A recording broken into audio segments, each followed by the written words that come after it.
Bom, vou fazer aqui um videozinho. Meu nome é Carlos Nepomuceno, vou estar com vocês no encontro de gestores de RH em Maceió, no início de novembro, 7 e 8. Vou estar no dia 7 fazendo um workshop com vocês para discutir empresas nesse mundo digital, né?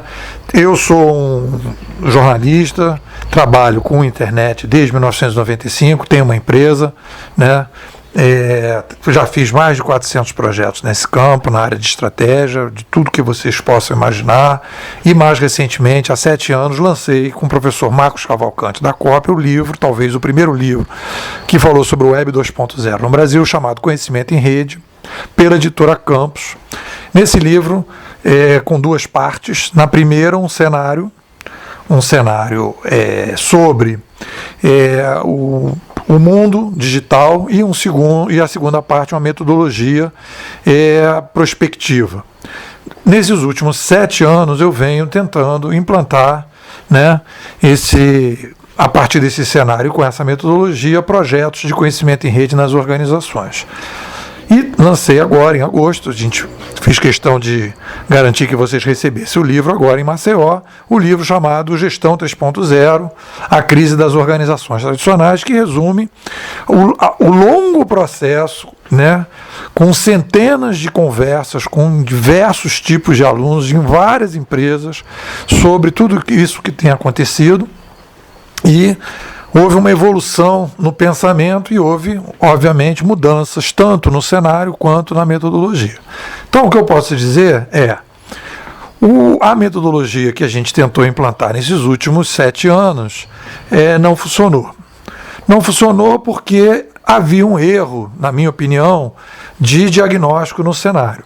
Quando a gente fez aquele cenário do conhecimento em rede no livro amarelo de 2006, o nosso cenário é que existia uma continuidade, que os projetos de conhecimento em rede eram projetos de inovação incremental dentro da organização, e que esses projetos incrementais deveriam começar a ser produzidos, implantados, né, desenvolvidos dentro da própria organização, num setor específico, escolhido a dedo, e aquele setor específico ia difundindo esse novo conhecimento em rede, ia criando essa nova cultura do setor, de dentro do setor para fora dos outros setores, né?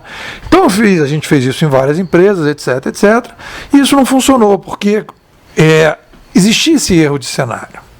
Então, qual é a primeira avaliação que eu faço agora já no livro azul? No livro azul, eu já não vejo mais esse cenário como um cenário de inovação incremental. É um cenário de inovação disruptiva ou radical, conforme você gostar. Por quê?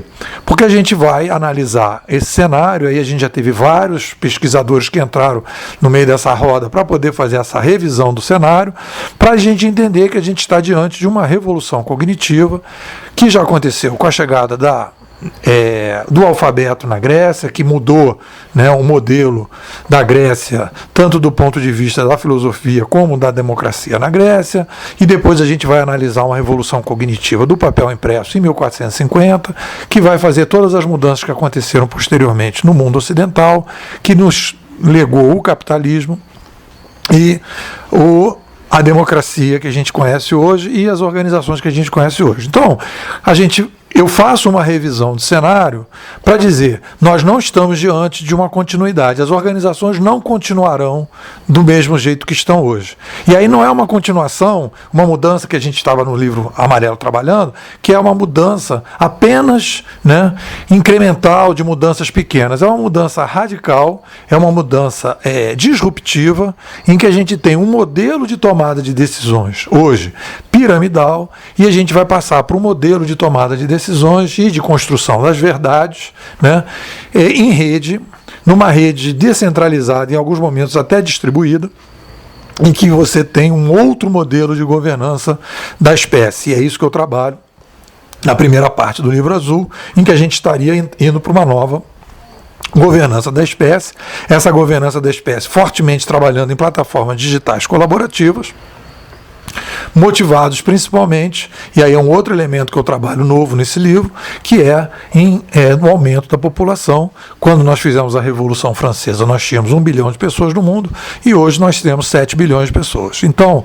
a gente não pode ter o mesmo modelo de governança, e isso é a demanda que está aí, né, emergente na sociedade, uma nova maneira de tomada de decisões, e isso tem um forte impacto na estratégia das organizações, principalmente na área de recursos humanos, né? Porque tem que se ter um modelo e tem que ter uma clareza, né, para onde que a gente está indo e o que deve ser feito. E o que eu tenho observado? Tenho observado nos clientes que eu tenho trabalhado que os projetos de rede social corporativo têm, né, geralmente vem da comunicação ou da tecnologia, em alguns casos do recurso humano. Esses projetos são implantados internamente, né, sem nenhuma discussão, sem um viés estratégico. Eles têm sido implantados como se fosse uma coisa tecnológica, como se a tecnologia não construísse uma nova cultura. Principalmente, né, num modelo em que você tem, né, uma mudança em que você vai potencializar, olha só que interessante, você vai potencializar o colaborador, como está acontecendo agora no Facebook, por exemplo, no YouTube, etc., com um canal de comunicação ativo. Então ele vai passar a ter um canal de comunicação ativo que hoje ele não tem.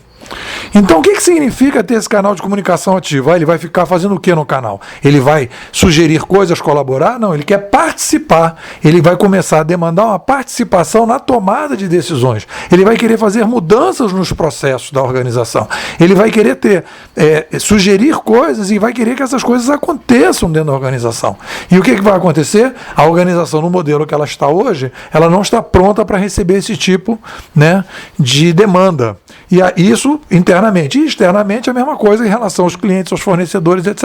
Então a gente vai caminhando para uma crise, que é uma crise entre o modelo de governança atual com o novo modelo de governança. Então várias organizações vão ter que lidar com essa crise. Então, essa é a questão colocada do ponto de vista do cenário do diagnóstico, né? Em relação à metodologia também, né, fiz alguns ajustes na metodologia, e na metodologia eu deixei a ideia de implantação da inovação, agora não mais incremental, da inovação radical, pegando aí uma sugestão do pessoal da Harvard Business Review, né, do ano retrasado também, um artigo que saiu, em que eles sugerem a criação de zonas de inovação, ou de áreas de inovação, ou de focos de inovação radical, em que você vai construir nesse foco de inovação radical coisas completamente diferentes, culturas completamente diferentes, que vão ao longo do tempo, né, construindo um novo modelo e, em alguns casos, matando os modelos passados e matando, inclusive, a própria modelagem da organização atual. Então, esse projeto, né, esse tipo de metodologia, foi, digamos, a saída para essa nova etapa.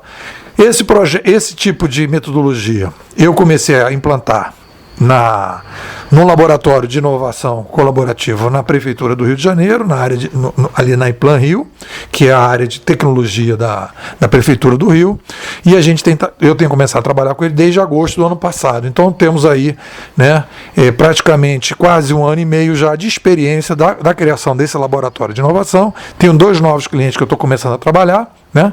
Então, isso aí já tem uma experiência acumulada em relação a isso, e a gente está, então, alguma coisa a gente pode dizer, quais são as dificuldades, como é que esse funcionário chega, qual é a mudança que esse funcionário tem que fazer para passar desse modelo atual para o novo modelo, né? Mudanças em termos pessoais mesmo, não é só funcionais, profissionais, mudanças pessoais, contextualização histórica, etc. Tem bastante coisa para a gente conversar, para a gente discutir.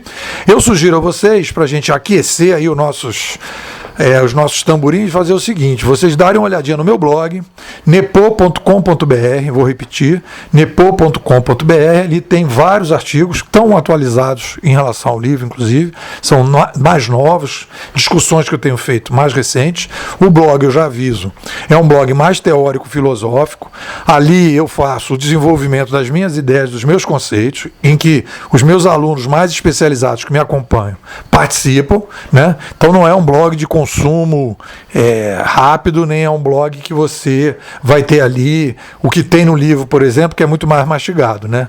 O blog, ele é a produção diária, né, das minhas ideias, etc. E depois, então, no caso ali, né, demorou 7 anos, não sei se vai demorar 7 anos. No blog eu produzo e-books, e esses e-books a gente dá uma melhoradinha em termos assim de facilitar. E depois, então, de um período longo, eu faço um livro que resume todo esse caminhar da gente. Então é isso, eu queria dizer que eu estou ansioso para o nosso encontro, dizer que isso aqui é uma prévia e dizer que que vocês vão ter um espaço bastante grande de interação, de conversa, de discussão, de troca de experiência, para a gente discutir essa hipótese que eu tenho em relação a esse novo mundo, já as experiências que a gente está fazendo, e talvez vocês possam ter ideias e tal, para ver como é que vocês podem trabalhar com isso quando voltarem para a organização de vocês. É isso aí, um grande abraço, muito obrigado.